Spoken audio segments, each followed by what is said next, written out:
Welcome to Dejobnik, your command post for clarity and perspective. Raids to dismantle terror tunnel shafts and enemy infrastructure.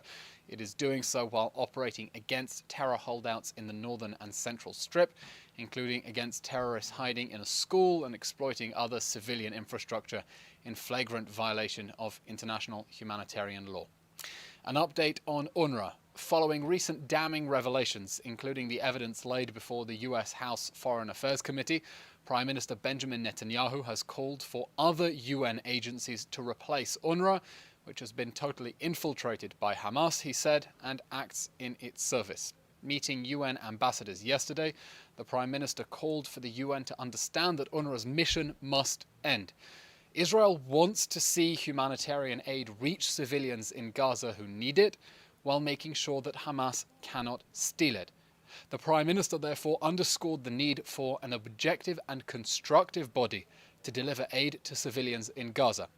We totally reject statements from UN officials that there is no alternative to this Hamas front.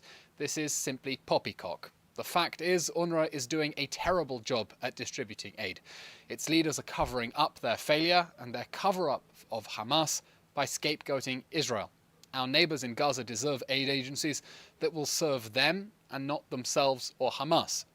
The UN already has aid agencies with expertise in emergency relief in conflict zones. To date, however, they have been prevented from operating in Gaza because of UNRWA's monopoly.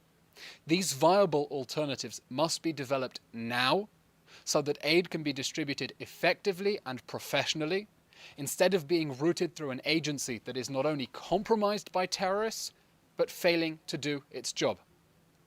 We repeat, there is excess capacity at Israel's crossings for aid to enter Gaza.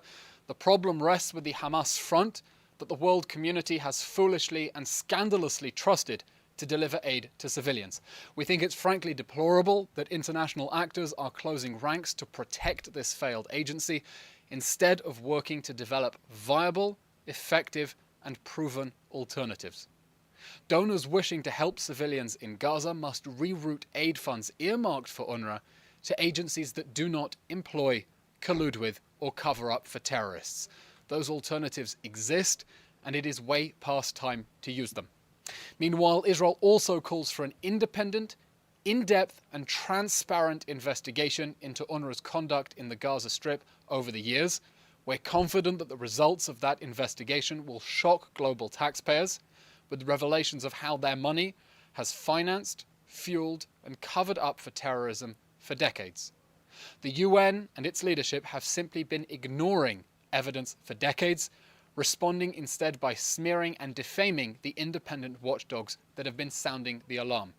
Under no circumstances may donors settle for any sort of internal UN review of its own activities in light of this decades-long cover-up.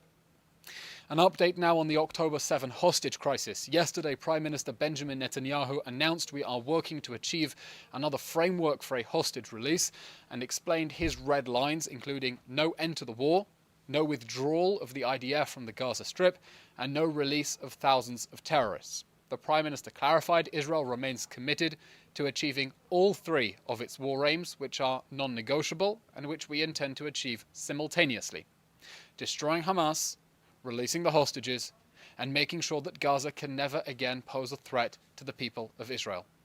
Also yesterday, Prime Minister Netanyahu met with representatives of the hostages' families at the Prime Minister's office in Jerusalem. He assured them that the government is making every effort to secure the release of all the hostages, noting that the more discreet those efforts, the greater their chances of success. An important reminder about the numbers. 253 people were abducted on October 7th. 253, not approximately 240, 253. Of those, 132 remain trapped in Hamas captivity, joining 4 more hostages from before the war. Of those 132 hostages, we know that at least 29 are dead, 28 murdered in Hamas captivity, and 1 killed in an unsuccessful rescue attempt. In total, Hamas has murdered at least 36 hostages. That figure was revised after the Israel police recently announced that Sergeant First Class Ran Gvili was in fact killed in the October 7 massacre, with his body then abducted into Gaza and Hamas now holding it for ransom. Time is running out for the 104 hostages we must presume to still be alive, and those from before October 7, those hostages we fear Hamas is starving and torturing and raping and executing in its terror dungeons. We repeat our demand for the immediate and unconditional release of the hostages, as the International Court of Justice has called for, and for unimpeded access for the Red Cross until they are all safely back home. That's the end of today's update. We'll now take your questions as always. Thank you. First question comes from Dan Williams. In exchange for normalization, Saudi Arabia wants at least a nominal commitment from Israel to the creation of a Palestinian state. Is Israel prepared to make such a commitment? Dan, I'll refer you to remarks the Prime Minister made a few days ago in which he explained his opposition to the notion of a Palestinian state and explained the importance of Israel's security control west of the Jordan River. Anything short of total Israeli security control west of the Jordan River would risk a repeat October 7 massacre on a much larger scale. We're talking about territory 20 times the size of the Gaza Strip, overlooking Tel Aviv, surrounding Jerusalem, populated by people 0% of whom, according to a recent Doha Institute poll, believe that the October 7 massacre was illegitimate. That is the Prime Minister's stated position. Next question comes from Jim Williams of Zenga International.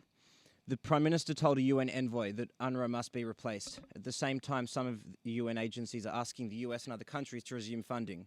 Is this putting a strain on Israel to help getting aid to the right people in Gaza? We believe that UNRWA is not a viable mechanism for aid delivery in the Gaza Strip. It is a Hamas front. It employs terrorists, it allows them to operate out of its facilities, and it launders their talking points for global consumption. The fact is, it is simply doing a bad job distributing aid. It's calling for more entry points into the Gaza Strip while asking us to keep Kerem Shalom closed on Saturday because we are facilitating more aid than they are able to distribute.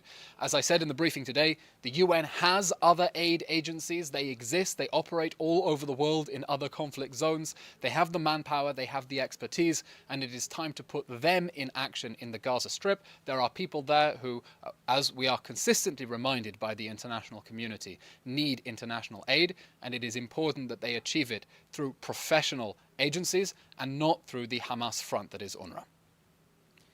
Hannah Julian of the Jewish Press asks, there are reports that the State Department is considering recognition of a Palestinian state, or at least encouraging others in the international community to do so, and also mulling abstention on a vote to admit Palestine as a full member state of the United Nations. How does Israel plan to respond to such actions? Not familiar with any specific information on that. Israel's position has been very clear about what is necessary for our security, especially in the wake of the October 7 massacre. We thank the Biden administration for its stalwart and steadfast support since the beginning of the October 7 massacre, since the beginning of the administration, leading with moral, material, and diplomatic support. And we're confident that that will continue, and the United States and Israel will continue operating side by side as an unbreakable bond of stalwart allies. The next question comes from Joel Pollack of Breitbart News. Politico reports that the hostage families are being advised by consultants who are paid by Qatar. Is Israel concerned that Qatar is not just a mediator, but is also intervening to help Hamas?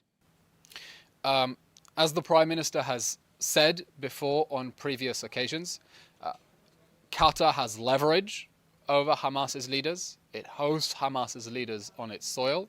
We are working with Qatar in its capacity as a mediator in light of that leverage, and we are fully aware of all the incumbent complexities in that arrangement.